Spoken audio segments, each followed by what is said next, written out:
Welcome, everyone, to Catalista's 2 Minutes to Midnight. People get ready. My name is Henry Coleman, coming to you from the studios at Catalista Centrale.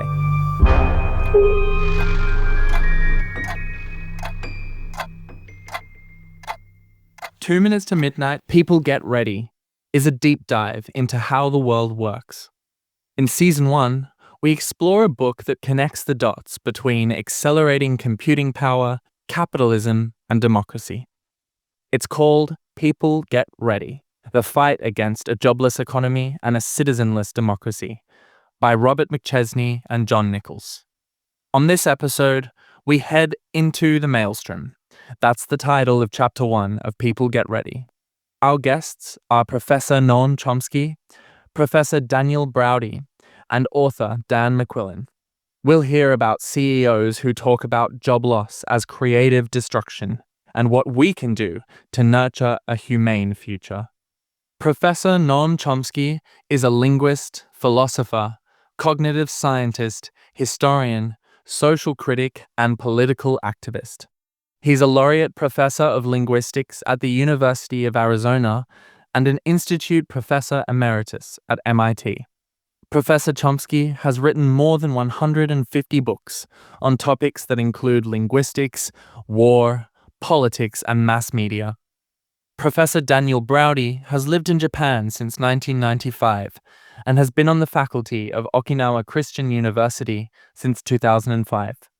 As an author, editor, and scholar, Dan integrates research in cognitive psychology, neuroscience, and linguistics to analyze big tech and data, threats to human agency, autonomy, and sovereignty. Let's begin with you, Professor Chomsky.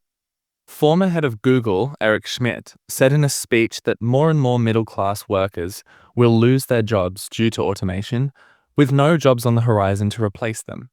Some CEOs call this elimination of workers creative destruction, which is another way to say get rid of workers and increase profits.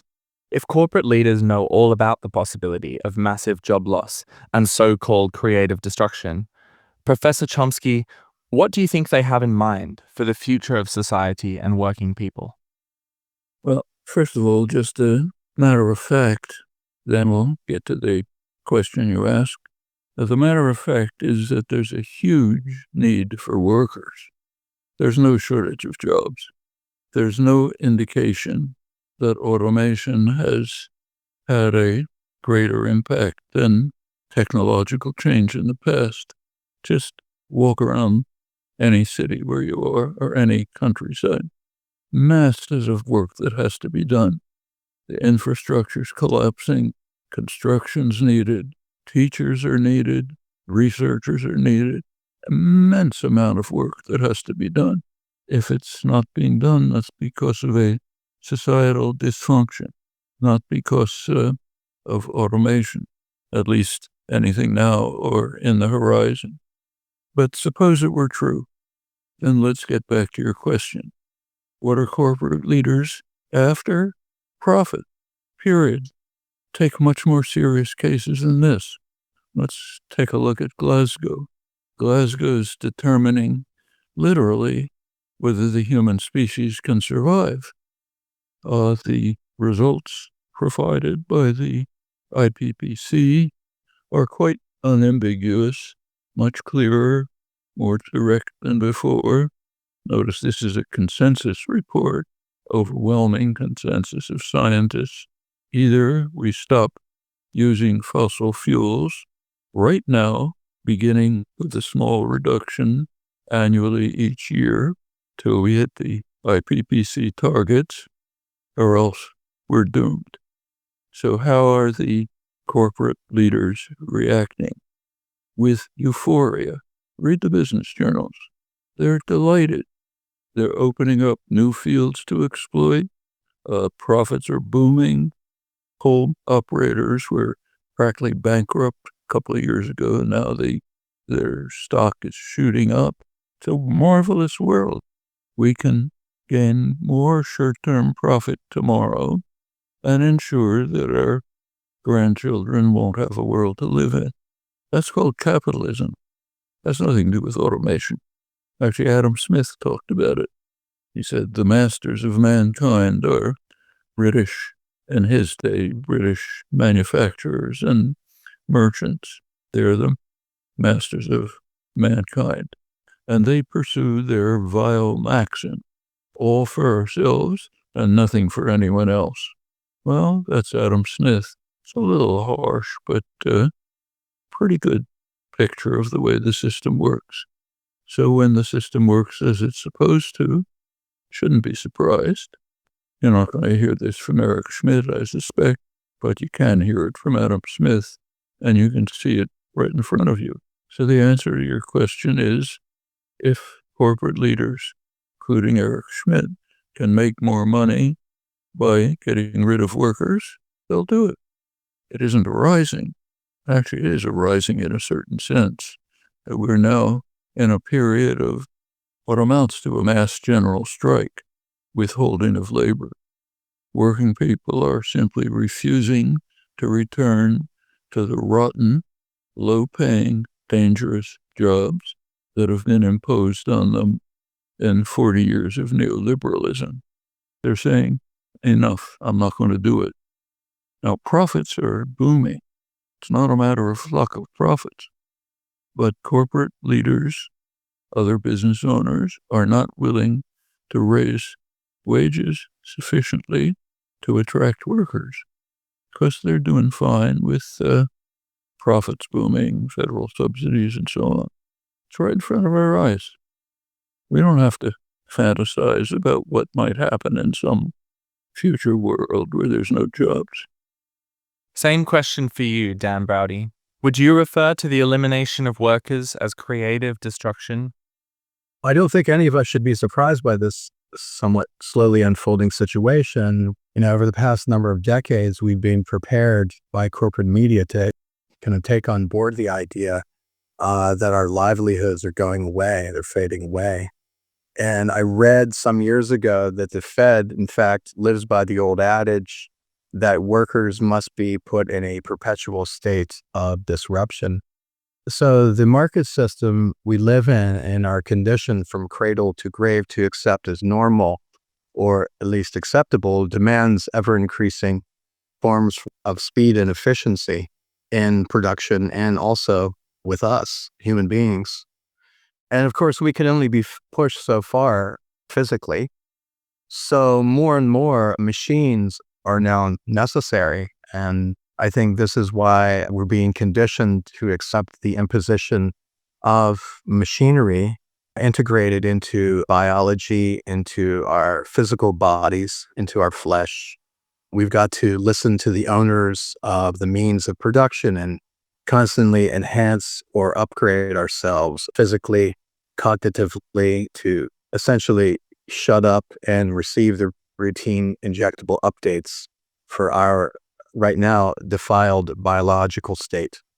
Proponents pushing the fourth industrial revolution paint for us a picture of the future in which we'll conduct our lives and relationships in the so-called metaverse or its equivalent. And, we're told that distinctions between our offline and online worlds will likely blur, and our notions of empirical reality itself will fade away. And I think this hints at their intentions to park us in a kind of matrix-like new world. I read somewhere that Schmidt predicted that by 2023, AI will surpass the intelligence of humans. And I think it's important to question, is there any wonder why transhumanists talking heads want to hook our brains up to the global neural network with their new brain chip implants? So what's in store for the masses, ill-equipped, untrained, unwilling to serve the demands of the new digital economy? In my opinion, it's either a new kind of serfdom or a complete liberation. I can recall the 2018 World Economic Forum in Davos, Yuval Harari, when he was talking about the new digital age. And he was talking about digital dictatorships, which is very interesting. In 2018, at least, it was very interesting to me. And he was talking about the 21st century, and there's a really big struggle we'll be up against, and that is the struggle against irrelevance. And he was talking about how those who fail in this struggle against irrelevance will constitute a kind of new zero class, or I think he said useless class or something like that.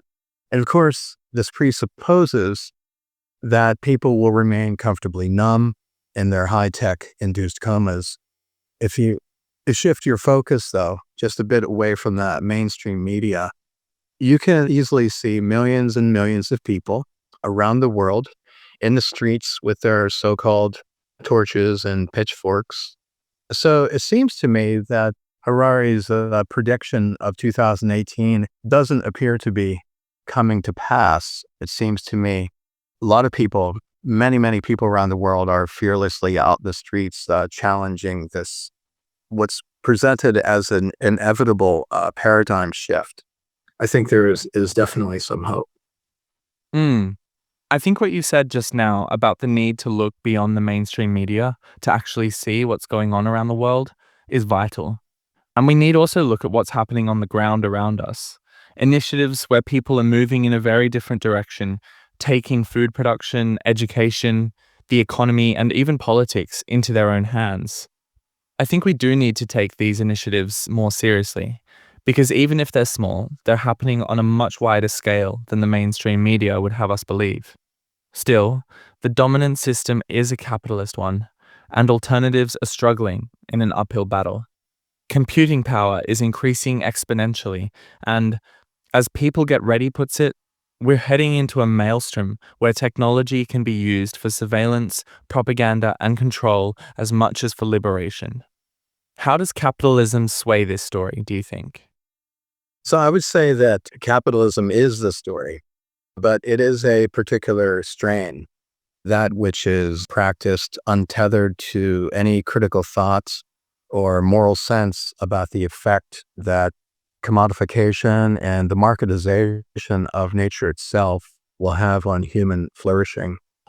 I don't think capitalism is really the central problem so much as it is a particular practice. Capitalism is a means of value substitution, a private exchange of tokens for goods. But in the neoliberal stage of capitalism, where profit is the only value and wealth justifies all by logical extension, life and human beings ultimately become worthless to the system when their profit value decreases.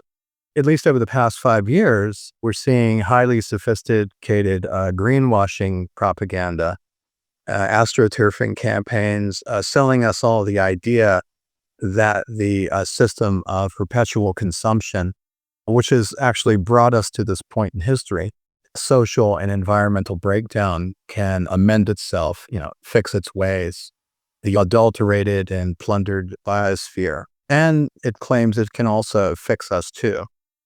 Liberation from this kind of matrix, I think, begins with the liberation of the mind that the system of free and private exchange must be surveilled by the owners of capital reproduction. Transnational finance and banking, we can see today, are moving most of the world toward a fully surveilled market where participants like you and me are granted privilege and access if we qualify for it socially. Hence the claimed beauty or the veiled claim of the Chinese system of social credit. We should be reminded that we are now taught to confuse and conflate concepts of social justice with social credit. So I think if we are fully compliant and obedient and keen to hand over our privacy and agency and autonomy to be ruled as serfs, then the chips they're embedding in material and organic matter, such as livestock, pets, and now human bodies, in the flesh, we can remain active in this new system. Of course, it's fascinating and deeply troubling to see this process unfold, to see how the social experiment proceeds from what appears to be, in my research, plans that have been laid long ago. We can see now in the States leaders seeking to criminalize the questioning of authority. Just a quick point about that. In Japan, where I've been for almost 30 years, such a move would likely be met with mockery and public ridicule. Japanese do not suffer hypocrites long. No politician would survive a call to criminalize forms of discourse that question authority. Dan McQuillan is a lecturer in creative and social computing at Goldsmith, University of London. He has collaborated with Amnesty International and took to the streets in Genoa in 2001 to protest the G8, calling for an alternative to globalization that included justice for both people and planet. Dan is the author of Resisting AI, an anti-fascist approach to artificial intelligence. Dan McQuillan, what are a few of your thoughts on the relationship between technology and capitalism? It's great to be having a conversation about what I'd call technopolitics, because it seems like a really urgent part of all of the big questions of our time right now. And on that specific thing, I think I'd like to kind of push back on the question a little bit, in the sense that I think in the question there are a couple of positions that I wouldn't personally adopt. And one is the idea of almost positioning capitalism and technology as having any distinction in a way under current conditions. So my first point really would be that the technology that we have, yes, it's definitely accelerating, and I spend a lot of time looking at artificial intelligence. So it's definitely exponentially accelerating in some sense, but it is in fact a product of the system that we have, not only capitalism, but the general worldviews that we inhabit. This is what our technology sediments, what it materializes. So it's in no way separate from the other major forces in our societies, like very significantly and specifically capitalism. And the second thing is just as well the idea that, and this may be to clarify what I mean, the idea that it can be this as much as that it can be definitely bad as much as it can be good, or vice versa. I wouldn't say the framing I'm trying to promote is deterministic. I'm not just saying, all technology is just capitalist and therefore it's bad and we must throw it away and start from scratch. But what I am saying is that it's a product of the same conditions, the same visions, and the same material relations. And so it very heavily embodies that. It's very heavily weighted towards that. For me specifically, when I'm writing or thinking about AI, that's a kind of extreme case. With AI specifically, it is so extremely weighted towards the first set of things, the more, unfortunately, sort of exploitative, repressive aspects, that I think actually with that specific kind of technology, it's basically, I would say, more or less impossible to do anything very progressive with it. With other technologies, the balance will be different.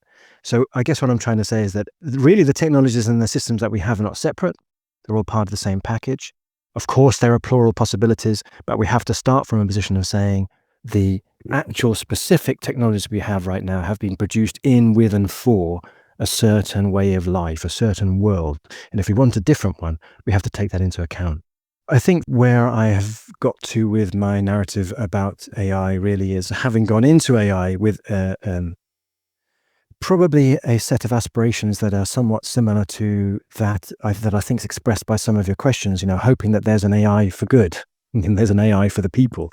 With this specific technology, having got to a point of thinking, actually, because what it really embeds very much is a sort of reductive instrumentalism whose whole operations internally, now I'm talking about the algorithms, is very much based only, or all it does really is create the boundaries of division and exclusion. That is really the only thing that AI is capable of doing. It's not actually a productive technology in any way. So it embeds inside its very operations a kind of binarizing, divisive worldview whose operations inevitably sort of rank things and people in terms of matters of worth, really, who is worth preserving, who is not worth preserving. So my starting point really was, or it is very much still, to try and highlight these aspects of the technology and call for alternatives.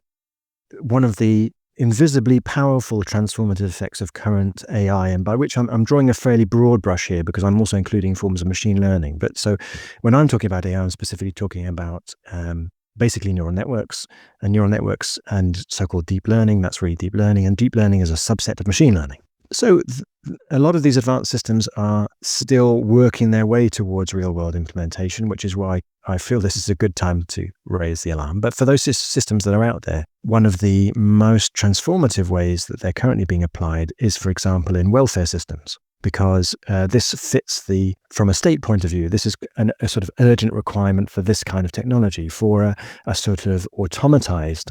It's not so much automation, I don't think. I wouldn't actually see automation as the biggest danger. What I'd see as the biggest danger is automatization. So automatization, by which I'm meaning arrangements of people and technology within which the people's capacity to think for themselves, to object when necessary, to come to an independent conclusion about what needs to be done are sort of progressively removed. So, I mean, we're already all a bit automatized by the world that we live in.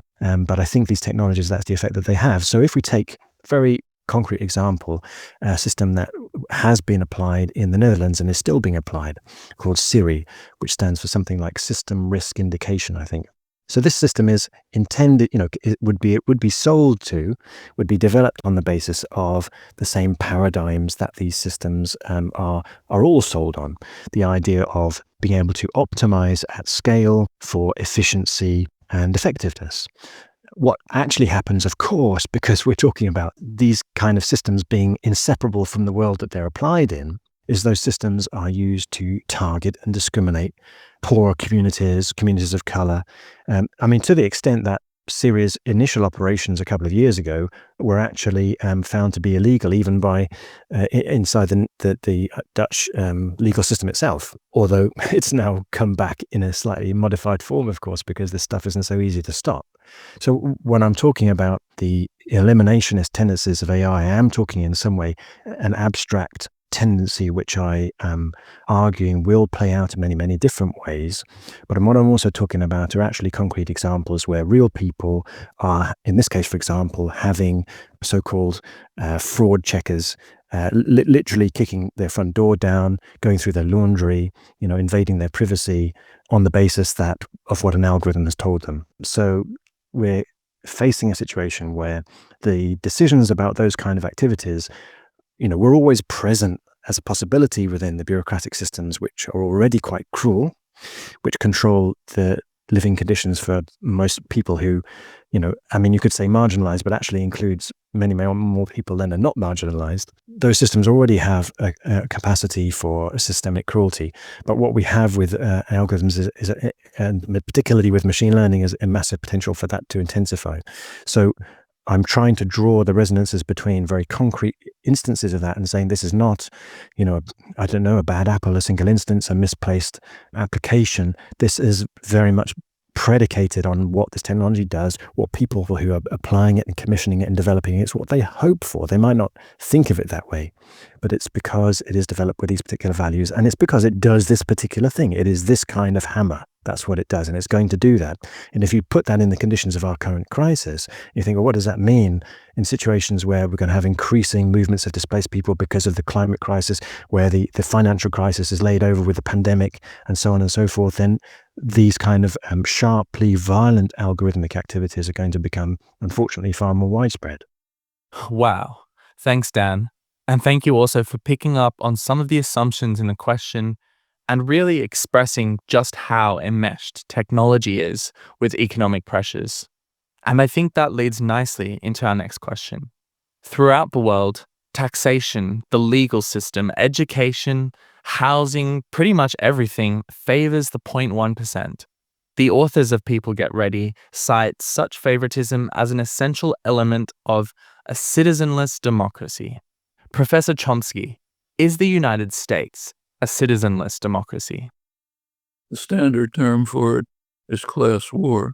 We have been subjected to about 40 years since Reagan of bitter, one-sided class war. The neoliberal systems were designed to have the effect that you just described. It was obvious at the beginning. Take Reagan's inaugural address. Core phrase was, government is the problem, not the solution. Well, what does that mean? Decisions are made somewhere. If they're not made in government, they're made somewhere else. Where's the somewhere else? It's in concentrations of unaccountable private power. Government, from the Reaganite point of view, has a flaw. It's partially influenced by population. It's partially accountable to them. Got to get rid of that. Have to shift decision-making to unaccountable private tyrannies that follow Adam Smith's vile maxim. And that was hammered home by the economic guru of the Reagan administration and subsequent ones, Milton Friedman, who had written a famous article in which he stated that the sole responsibility of a corporation is to maximize profit, which of course means maximize pay for managers and CEOs and so on. Incorporation is in fact a gift given by the public. It confers many advantages. If you don't want a gift, you don't have to incorporate. You can stay a partnership. But according to the Friedman-Reagan neoliberal doctrine, corporations can accept the gift, but it comes with no responsibility. They're just out for themselves. That's a moral imperative, Friedman argued. Well, put all this together. Transfer decision-making to unaccountable private tyrannies whose sole responsibility is to maximize wealth for themselves. That's Adam Smith's vile maxim. Is it a surprise what happened? It's completely predictable. And there's even measures of what has happened. So, for example, the Rand Corporation, ultra respectable, a couple of months ago, did an estimate of what they politely call transfer of wealth, what we should call robbery. Transfer of wealth from the working class and the middle class to the very rich, from the lower 90% of income to what in fact is a fraction of 1% if we look closely. Their estimate is almost $50 trillion in the last 40 years, which is a significant underestimate. Doesn't include other measures that were made available when Reagan opened the spigot for mass robbery, tax havens, cutting back the Internal Revenue Service so it won't find rich tax cheats and so on. It's right in front of our eyes now. Take a look at what's happening in Congress. The Trump administration had one legislative achievement, a tax bill, which was a massive transfer of wealth to the very rich in the corporate sector at a cost of roughly $2 trillion, which by charming coincidence is exactly about the sum that Biden's reconciliation bill has been cut down to by 100% Republican opposition and with support from far right-wing Democrats. Punched a huge hole in the deficit under Trump, but that was not a problem because it was gifts for the rich. Now it's attacked as a huge deficit problem because it's things that are being done for working people and the poor. That's the vile maxim in operation, right in front of our eyes, on the floors of Congress today. We don't have to look far to see it. To some extent, this has been true all over the world, as the neoliberal assault extended worldwide under the influence of mainly the United States, also its close ally, client, Britain. And notice that Reagan and Thatcher, or their advisors, understood exactly what they were doing. They realized that it was imperative, in order for these policies to succeed, this mass highway robbery, it's imperative to eliminate any defense. So their first ones, were to smash unions, the one means of defense that working people have. Corporate sector, of course, joined in happily, but joined them in the measures of strike breaking, like hiring scabs, and the result has been a very serious decline in the capacity of working people and, of course, the poor to defend themselves. So yes, you end up with mass highway robbery, radical inequality, written into the very policies. Incidentally, if we are interested in a little history, we might look back at the origins of neoliberalism. Where's it come from? Neoliberalism was developed in Vienna in the interwar period, the 1920s. The leading figure, Ludwig von Mises, he's the guru, the revered saint of the movement. Friedrich Hayek was there, Lionel Robbins from England, others. That's the core of what they called neoliberalism. It was bitterly anti-labor. Von Mises himself could barely contain his euphoria when the proto-fascist Austrian state violently destroyed the labor movement and social democracy. In fact, if you look at his major book on liberty, 1927, he hails fascism as a tremendous gift to civilization. The fascists, he says, will go down in history for liberating the society.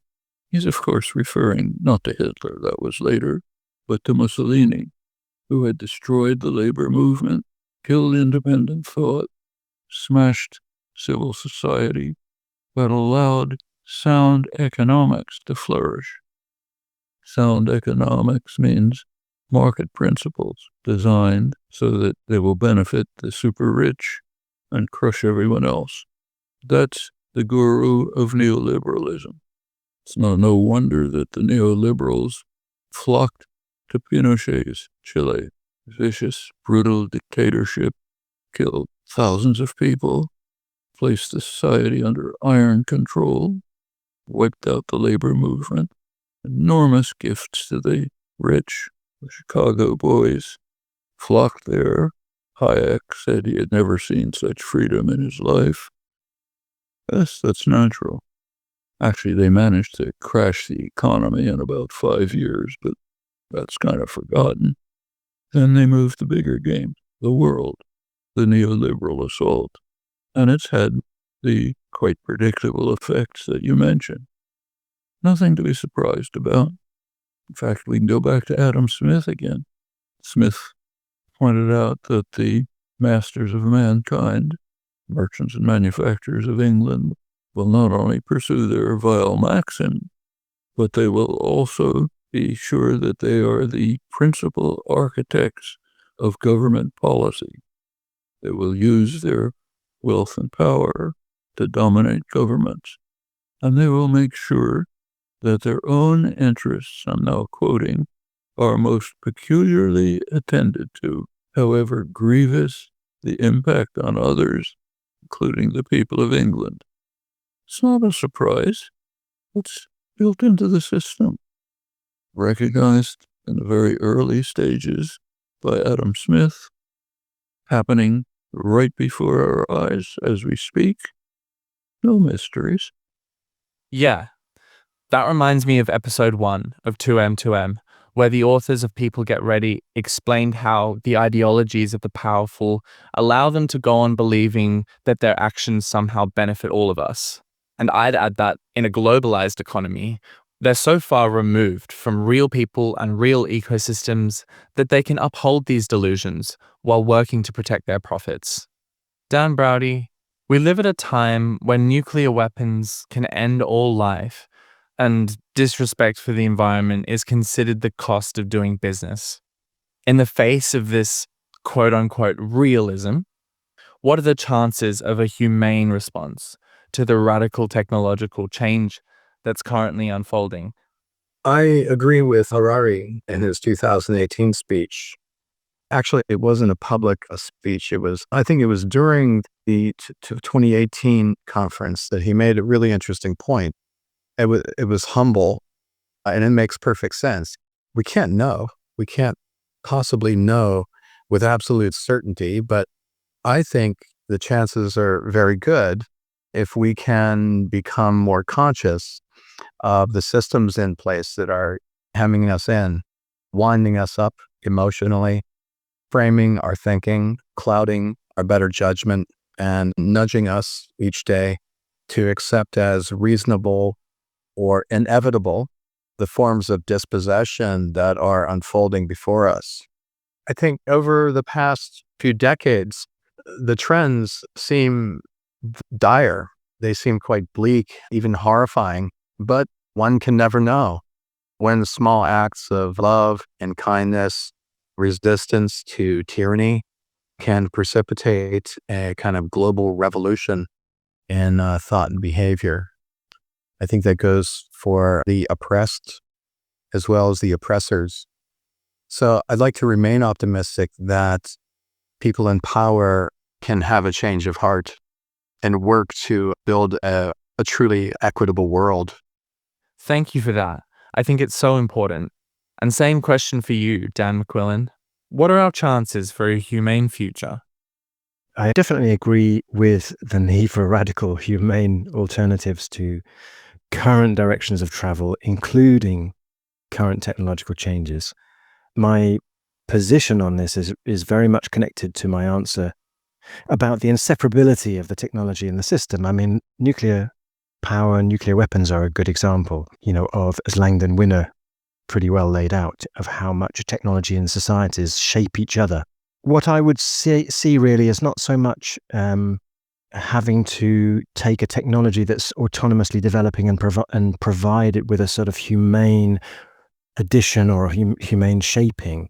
I think rather, because the technologies are such a product of the system that we're trying to reorient, that we need to push in a different direction, I would say that actually the question of how do we resist those technologies is very similar to and overlaps very heavily with how do we resist most of the other very harmful, inhumane, violent, and frankly murderous developments, planet depleting activities that are happening all over. What I'm trying to say is that the technological acceleration that we're seeing is very much in line with and resonant with most of the other things that we would also see as being inhumane, harmful, whether you think that's tyrannical or fascistic political developments or with the climate crisis. These things are part of a conjoined set of developments. And understanding, if we're starting with technology, understanding how to start resisting a certain kind of technological imposition brings one, I think, to a similar point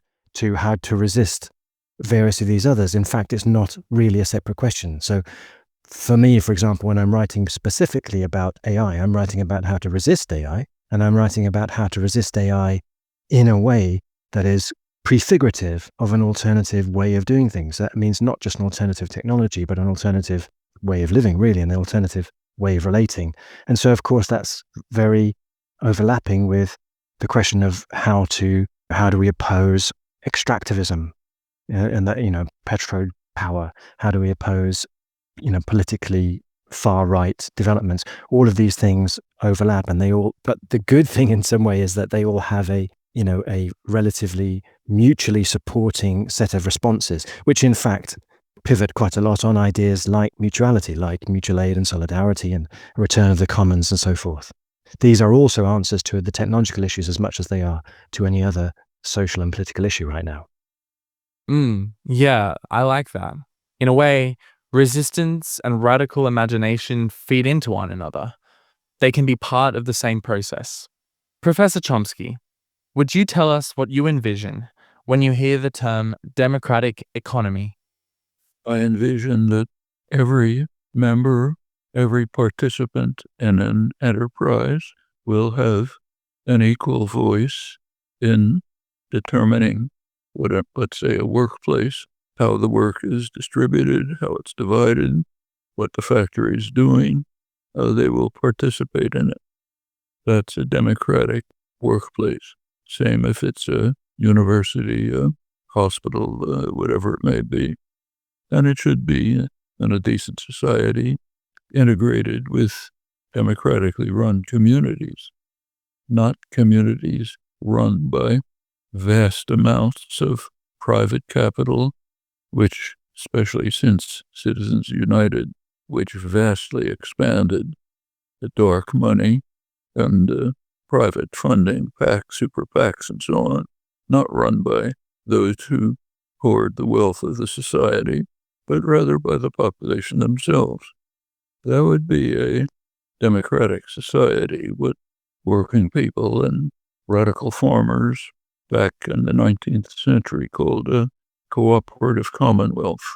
something which recognizes the rights of people as free citizens.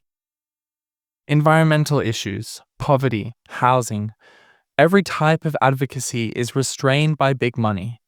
Dan McQuillan, how important is it for activists to include a democratic approach to the economy as part of their missions? Absolutely.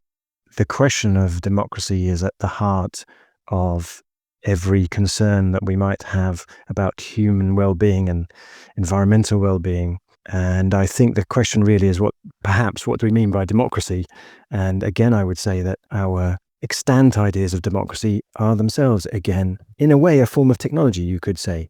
And they're a form of technology, a form of technics, which includes certain things we actually think of as technology, but they're a form of arrangement, of assembling things that's very specific and very much, again, a product of the same set of dynamics that has produced neoliberalism and other dominant world systems. So yes, absolutely, we need democracy. Yes, we need a democratic control, a democratized means of social reproduction. We need a democratized economic activity. But we also need to think about what we mean by democracy. And so I can give you a very specific example in terms of the area that I tend to focus on, which is artificial intelligence and advanced computation, which is that they are very heavily predicated on a worldview that believes that representationalism is a superior way of ordering the world. In other words, if you can create a representation of something, it's then something that first off has a veracity that allows a sort of insight and manipulation. And this, I think, resonates very strongly with our concept that somehow, a representational democratic system is the highest form of social ordering. And I'd suggest, actually, there are many other kinds of democracy, and I'm not pushing one kind of democracy. What I think is great right now is there are experiments with other kinds of democracies, small, struggling experiments, but there are those experiments in the real world, around the world, and more direct forms of democracy are likely to be resonant with, in my opinion, possibilities for actually achieving some real change and actually also creating conditions to produce technology that supports that change. Dan, you talked about mutuality and you mentioned experiments with democracy. Would you share an example? I think a very vivid experiment in alternative ways of organizing at the moment would be something like the autonomous administration in northeast Syria, which is usually known as Rojava, where there's experiments in what's known as democratic confederalism. Now, I'm not trying to promote that as a sort of one-size-fits-all answer. What I'm trying to say there is that that's on a visible social scale, at scale to some extent, or at federated scale, you might say. People trying to be more participatory, direct, and bottom-up with their decision-making and their governance of their societies, including their economic activity. If in my field, if you like, there are some historical examples of how technology can be developed in a similar way. I mean, a really great one is actually from the UK from the 1970s, where there was a massive arms company at that time called Lucas Aerospace, and the workers in that company, under the influence of various things that were going on at the time, including economic stress, but also including what was the emergence of things like the environmental movement and the feminist movement and so on and so forth. It was a very dynamic time. But the ordinary workers in that company, who were actually quite skilled, I mean, most of them were engineers of some kind or another, decided to collectively from the bottom up create a plan for the transformation of the company and of what the company produced to make it democratically controlled by the workers themselves, but also to produce things like hybrid electric vehicles, early solar power. I mean, this is the 1970s, so they were way ahead. So I'm trying to draw a parallel there between a sort of general approach to democracy, which is one of, horizontalism and direct democracy, based around assemblies of various kinds. And also, because my focus is on how technopolitics comes into all of this, how the technology politics comes into all of this, I'm also trying to motivate the idea that this can be applicable to, developing forms of technology, techniques that can be mutually supporting with the idea of more direct democracy, more control over social reproduction. What does it mean to have more control over social reproduction? Social reproduction is simply meaning like everything. So it isn't just restricted to workplaces. It also includes, the conditions through which our communities are reproduced in everyday life. So it would include things like childcare, all of those invisibilized labors that So social reproduction is like all of the stuff that happens so that production can happen, so that work can happen, so that people can go around the world being, successful and highly paid cryptocurrency traders or whatever it is, because they're relying on a huge amount of unpaid, mostly invisible daily activity that goes into supporting everything else. And that's the real, that's often the real work that supports society. And that stuff can be socialized, can be collectivized, and can be collectively governed, I think.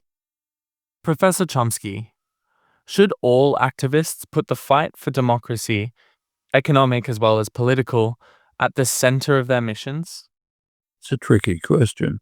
In principle, the answer is yes. But there are some facts that we cannot overlook. We happen to be living at a unique moment in human history. We are facing a point where either we will control the environmental catastrophe quickly, or we're doomed. We're marching towards a precipice, step by step. If we fall over it, we're finished. The precipice is tipping points that we are approaching on environmental catastrophe. The energy corporations want to race to it as fast as possible. The Republican organization, I hate to call them a party because they abandoned the norms of parliamentary politics a long time ago, but the Republican organization owned by Trump is 100% dedicated to racing to the precipice as quickly as possible. The right-wing Democrats, like Joe Manchin, the leading coal baron, leading recipient of fossil fuel funding in Congress, he agrees. His slogan, as he said, is taken straight out of the ExxonMobil playbook. No elimination, period. No elimination of fossil fuels, just innovation. Maybe we can someday figure out some way to remove from the atmosphere the poisons we have to pour in. Well, that's playing out right. The United States is not alone on this. One of the worst, but it's not alone. European countries are calling for increasing oil production right now, right after they have heard from the IPCC that we must reduce oil production and fossil fuel production immediately. So there's plenty of guilt to go around. But the point is, the time span available for dealing with this crisis is short. If we don't deal with it within the next decade or two, we're over the precipice. That doesn't mean that everyone dies at once. It just means that we go into an era of decline, of disaster after disaster, escalating moral collapse as people try to save whatever they can for themselves. Indescribable horror could go on for centuries. It wouldn't even be worth living in. The lucky people are those who die. We're heading for that unless we solve the problem quickly, and we know how to do it. There are clear programs, perfectly feasible, well understood, coming from leading economists like my colleague and friend Robert Pollin, Jeffrey Sachs, International Energy Agency, all about the same, perfectly feasible, can grasp the opportunities. If we don't, we're over the precipice. Now, going back to your question, yes, we should emphasize social change in the direction of democracy, freedom, the ideals that classical liberals pursued before it was destroyed by modern industrial capitalism, John Stuart Mill, Humboldt, others, Adam Smith. Yes, we should, but the time scale is different. We can press for them now, but we can't achieve them now. We can't achieve them on the time scale required to deal with this crisis by the means available. So we have a desperate situation in which we must meet the imminent crisis basically within the framework of existing institutions, while at the same time working on the more long-range project of creating a democratic, free, and just society. Those are the realities we have to face. Wow. So I see there are these different horizons we collectively have to work towards. But maybe particular campaigns can't afford to be concerned with the horizons further down the track. An interesting idea. Another question for you, Noam, about journalism. Journalists today are under various levels of pressure to self-censor. In some places, there's the real threat of being shut down by government intervention, and in other places, they're groomed to act as mouthpieces for a corporate point of view. What can be done to jumpstart and nourish a journalism that supports democratic society? There's actually very good work on this to which I couldn't direct your attention. Robert McChesney and his associates, Victor Picard and others, have laid out some very sensible programs for reviving and recreating journalism. Notice that journalism has been virtually destroyed in the United States, not by government intervention, rather by normal class war. There used to be rich and vibrant local journalism. I lived in Boston most of my life. The Boston Globe used to be a fine newspaper, very good journalism, great journalists, some of them close personal friends, bureaus all over the world, some of the best reporting in the country on, say, things like the Central American horrors in the 1980s. Now, if you look at the Boston Globe, it's local news and wire services, okay? That's happening all over the country. San Francisco Chronicle, Chicago Tribune, Minneapolis Star Tribune, all over. Local journalism has virtually disappeared. That's a major attack on democracy. It means that people don't even know what's going on in their local communities, nor in the government. The local newspapers used to have Washington bureaus observing what's happening in the federal government. All that's left is the Washington Post, which covers national news, and the New York Times covering international news. Both of them pretty sharply cut back by the class war, which has concentrated wealth and distributed it to the rich and powerful. First move to resuscitate journalism is to recreate local journalism, rebuild it. That's the basis for functioning democracy. How can that be done? Well, here we might go back to the revered founding fathers, who we're supposed to worship, but not pay attention to, like in other religions. So you're supposed to worship the founding fathers, but not look at what they said. Worship the Constitution as a gift from God, but not look at it. If you look at it, you notice that one of the articles of the Constitution establishes the post office.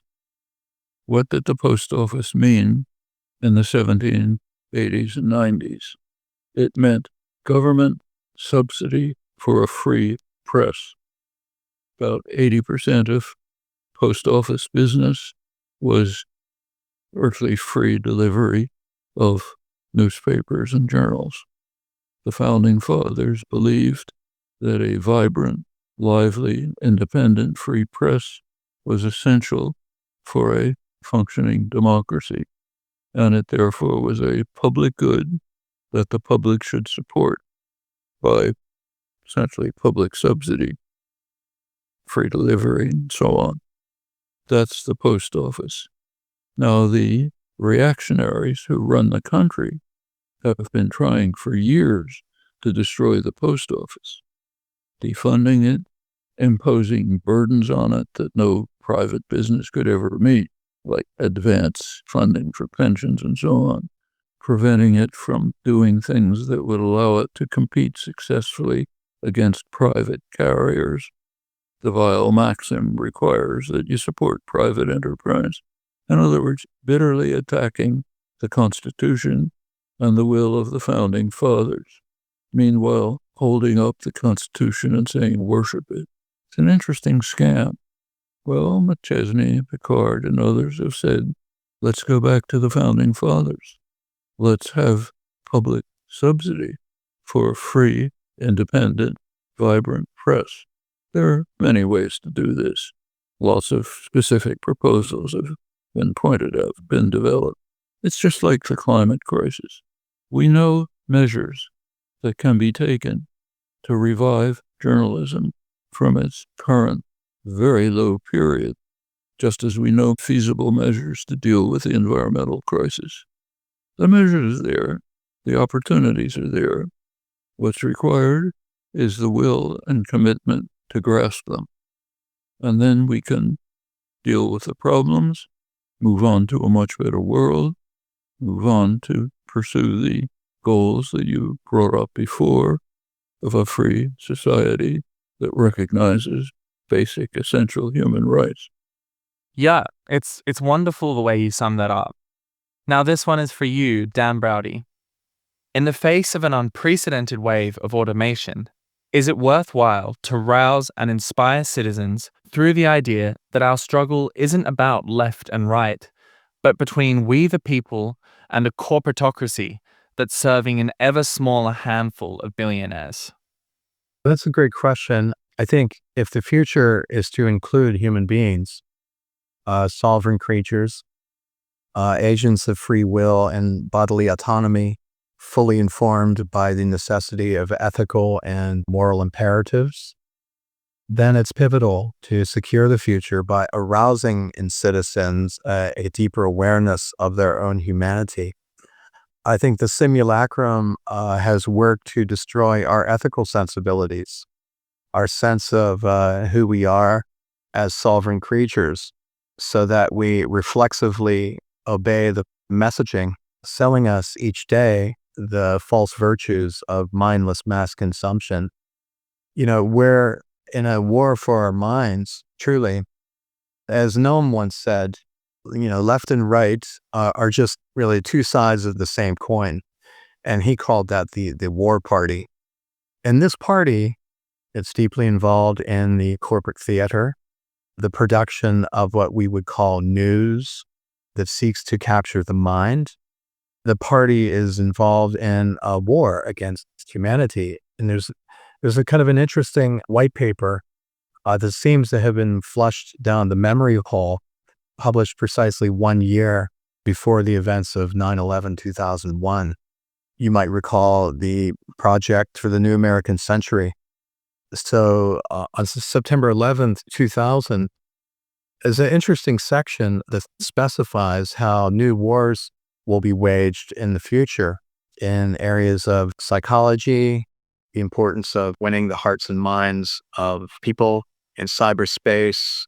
So automation is not just for the machines we come into contact with, but also in our thinking. Automation is meant for our thinking as well. Thought must be made to reflect automation for the automatons first for work, to prepare them for work in the forthcoming Fourth Industrial Revolution, as it's often referred to.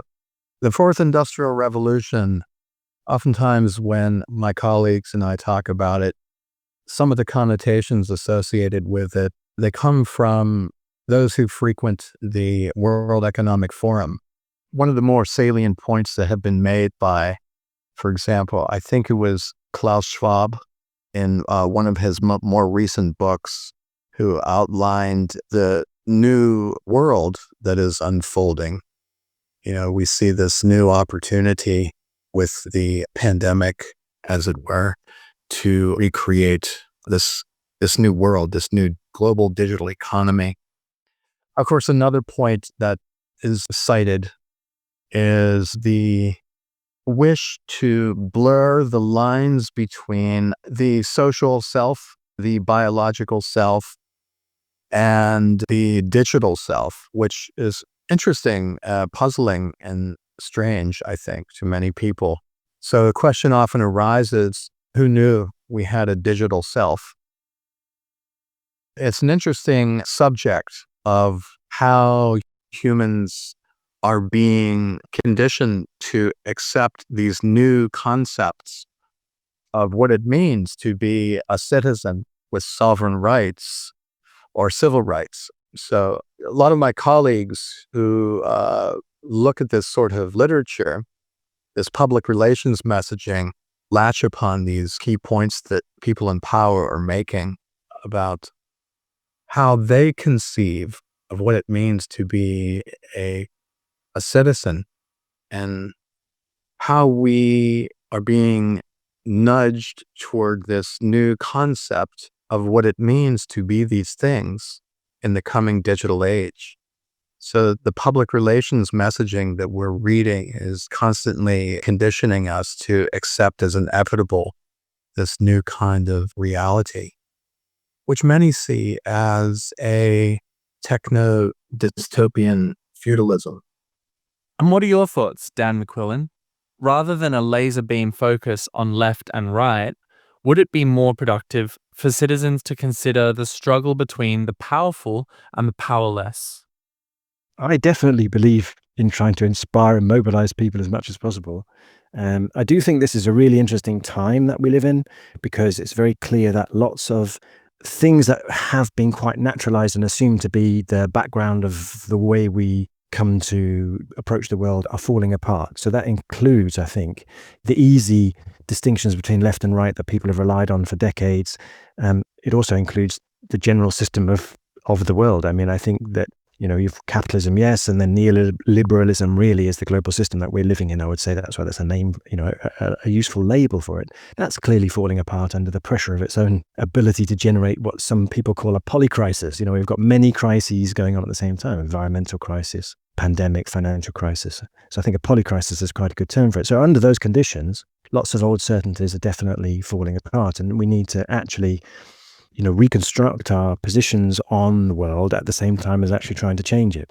So I don't think the simplistic ideas of left and right are, as if they were ever that functional, are as helpful as they were. In fact, it's very important, and this is where the technology comes in as well, to understand that things are sort of flowing and reshaping quite dynamically, and that you can't simply understand it by imposing templates from the past, whether that's 10 years ago or 50 years ago or 100 years ago, that we need to be able to be a bit more agile in our understanding. However, I think there's also a massive danger in the idea that it's an idea I agree with, that there is in fact an extremely powerful and wealthy elite, and then the massive proportion of humanity, not just obviously people in the West who are simply, have no control over their own lives and who are increasingly precarious, but basically the large majority of the world's population who've more or less inhabited that space, more or less since they were encountered by empire. So, absolutely there is this very stark distinction, and it's a mark of our current world system. But a politics that tries to position that as the people versus the elite is essentially very open to, isn't necessarily this, but it's very open to a kind of populism. I mean, it's more or less a definition of populism, actually, that there is this distinct thing, the people, which we can counterpose to the elite. The problem with that, of course, like any other neat distinction, is that that distinction has to have boundaries. And there are also boundaries of people who are not us, who are not part of us, are somehow not accepted or not, qualify in some way as being of the people. And that is clearly an opening to right-wing politics. That's would always be a danger with that narrative, I think, but it's very much a danger right now because, of course, right-wing politics is fantastically on the right. I don't mean that in a good way. I mean, it's hugely, incredibly rapidly developing, way beyond what most of us really would like to consider. If I open the news article, in a morning in the UK, and I see the latest legislation that's introduced in relation to civil disobedience or in relation to refugees and asylum seekers, we're clearly in major parts of Europe living in very closely pre-fascistic times. So we need to be very, very alert, in our political ideas or also in our adoptions of technologies as to whether they have within them any latent tendencies towards this pathway to an increasingly right-wing or conspiracist politics. And both of those things, both political positions and also the technologies themselves. That's, again, another thing that I try to write about and try to raise the alarm about, that quite a lot of the technologies that are considered to be the most advanced and superior forms of advanced computation that we have right now actually have latent within them a kind of embodied politics which very much leans towards exclusionary social arrangements up to and including eliminationism up to and including eugenics. So these are very, very dynamic times. They require a lot of agility and close attention, but they also present us with extreme dangers, I think. Yeah, I agree. Raised awareness seems vital. Thinking in terms of next steps, what action can we take to move towards a healthier future?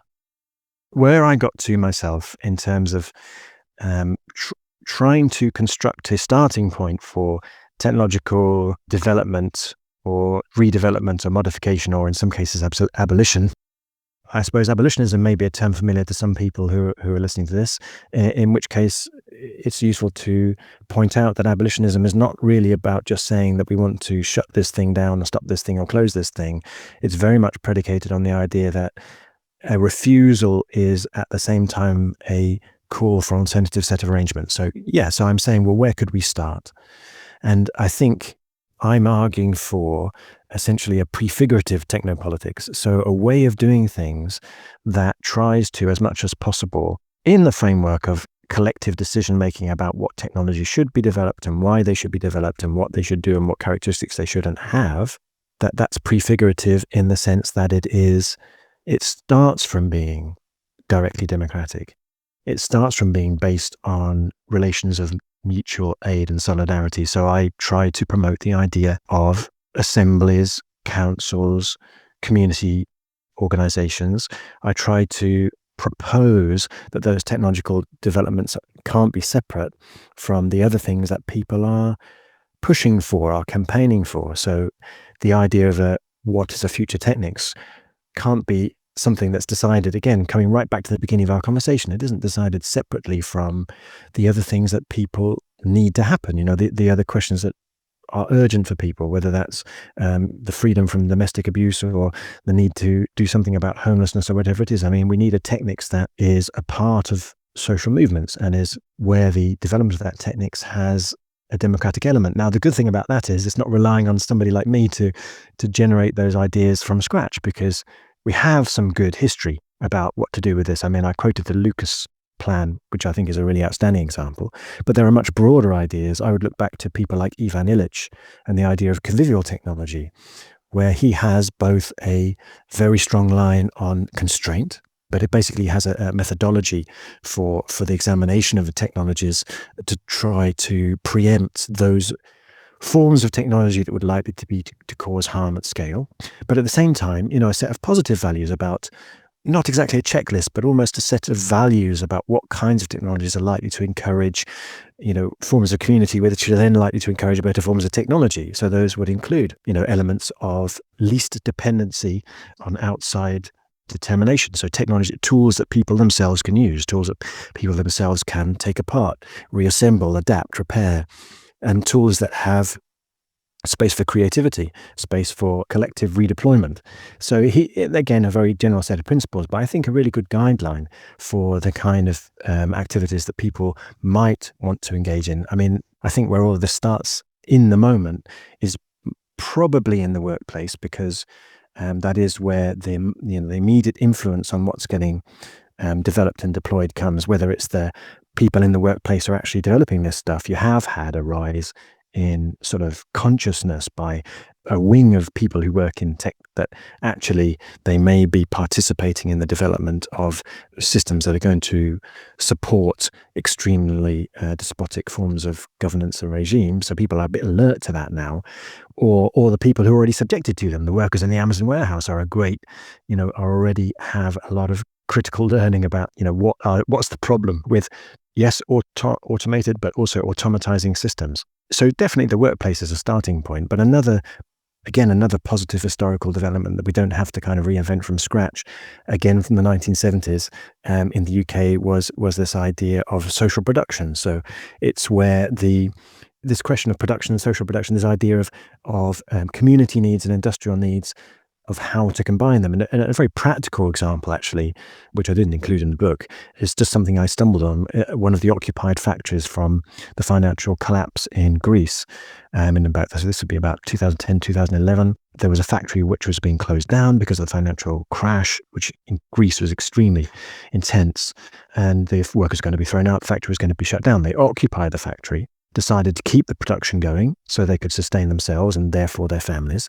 But what they're producing was, I can't remember now, but I think it was kind of rubber products or rubber tires, something like that.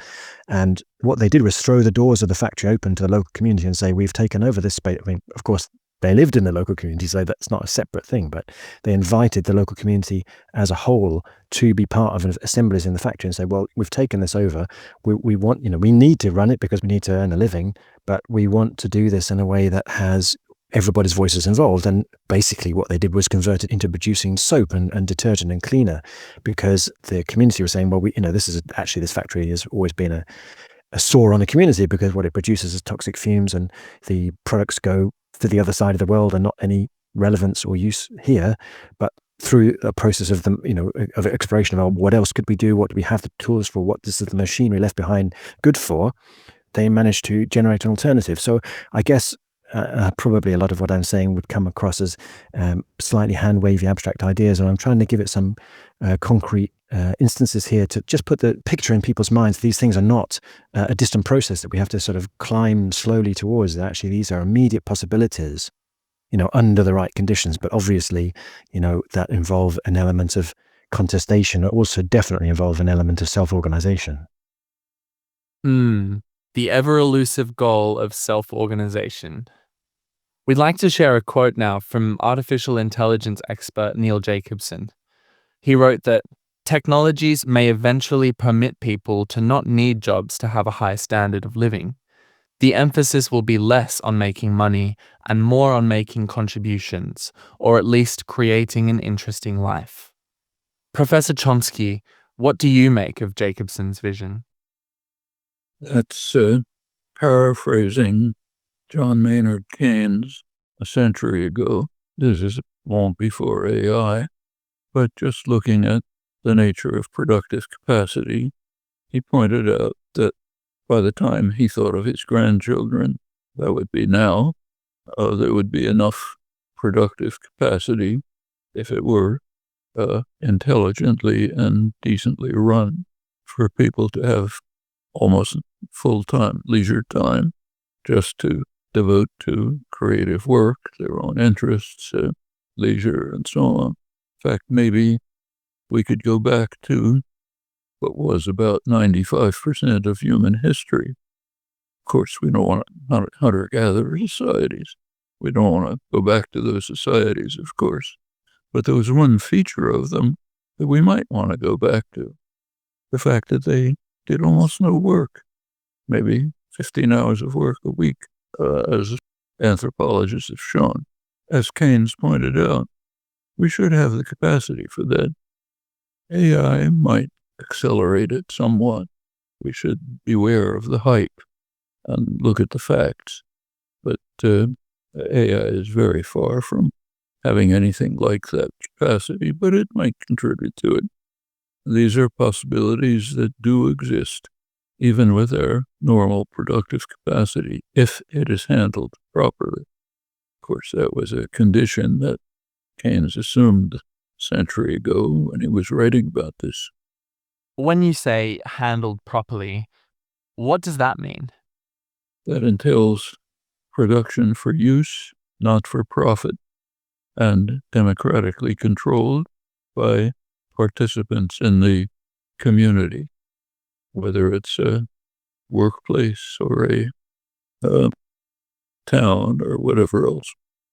Dan McQuillan, what are your thoughts on a vision that prioritizes contribution over money?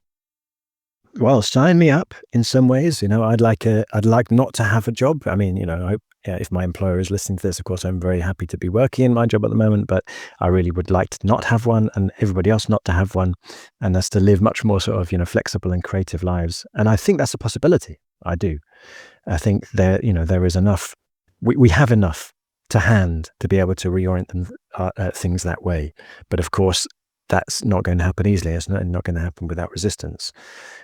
What I would say about that particular vision is I would never argue in favor of jobs per se, because I think jobs are a very particular kind of arrangement of a way of doing work.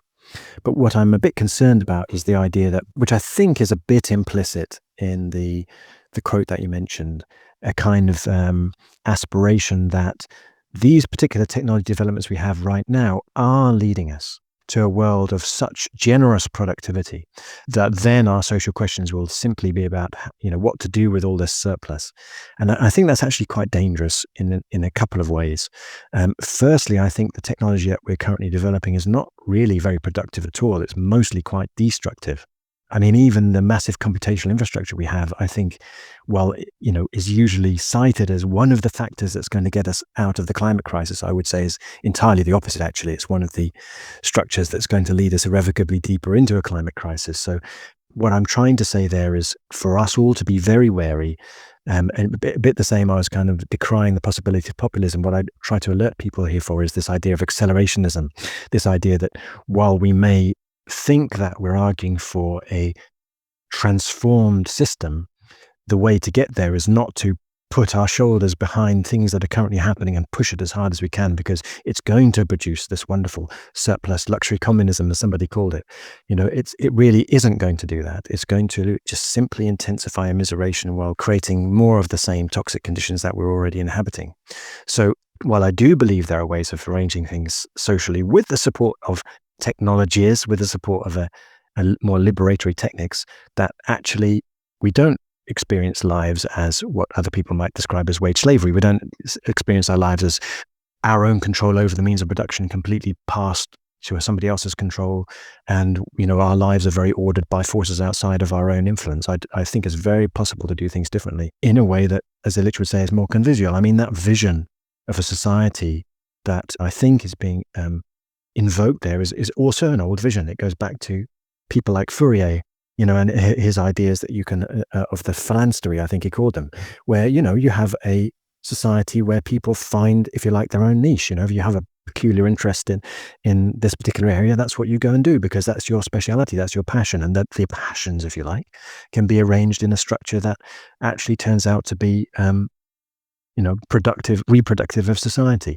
So yes, absolutely, there is a possibility for us not to have to think about our lives divided in this way between work and the little bit that's left over for us to live in. But I don't think it's going to come through an acceleration of the technologies that we have right now. So I think we can agree that technology isn't exactly a Willy Wonka golden ticket to a bright future. Maybe we should bring personal responsibility into the picture. Dan Broudy, if we as individuals are to participate in a robust democracy, what faculties do we need to develop? From my father's side of the family, we come from a long line of rabbis, and my mother's side, Irish Catholics. So in the family, there was always this presence of a strong spirit of to do right.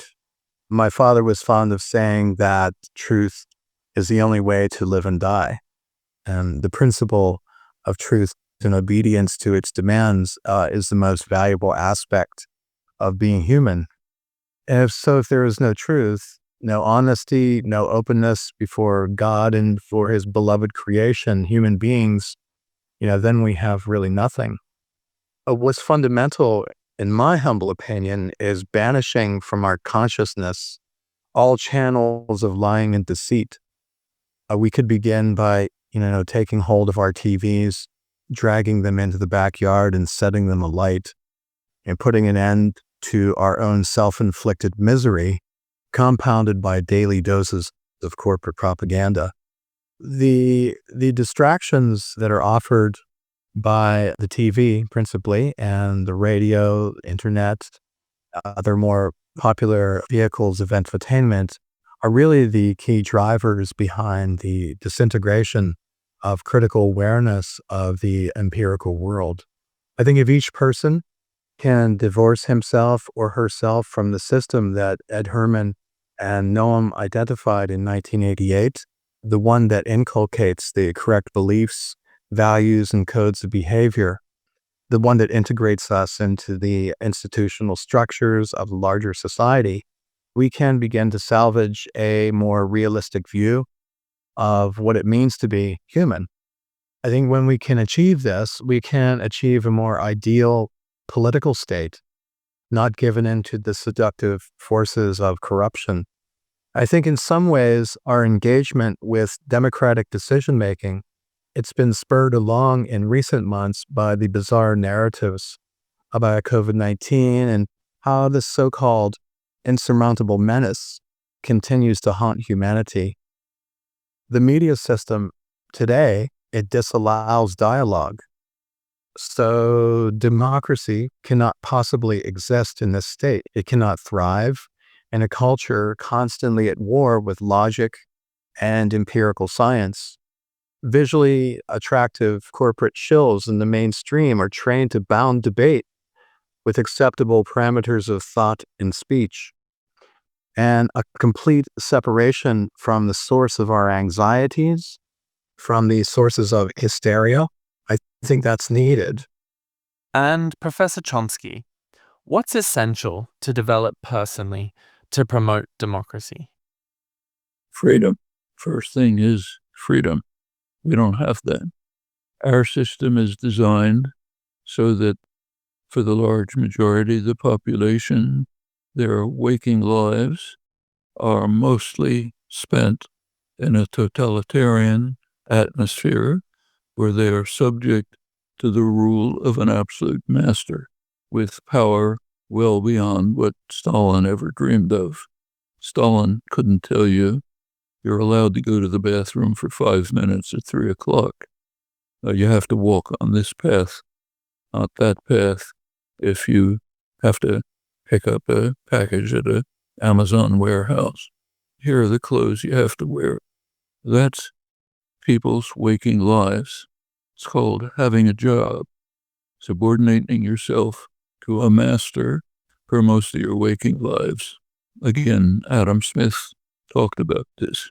He's known for his nice comments about division of labor, but less known for his sharp critique of division of labor, which he said will turn people into creatures as stupid and ignorant as a human being can be, and by simply giving them routinized work under command by others.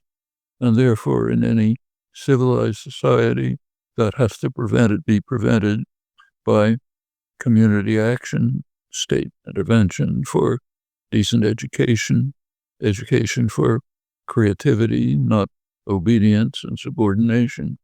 Exactly the opposite of what we've been subjected to in the last 40 years of bitter, one-sided class war, misnamed neoliberalism.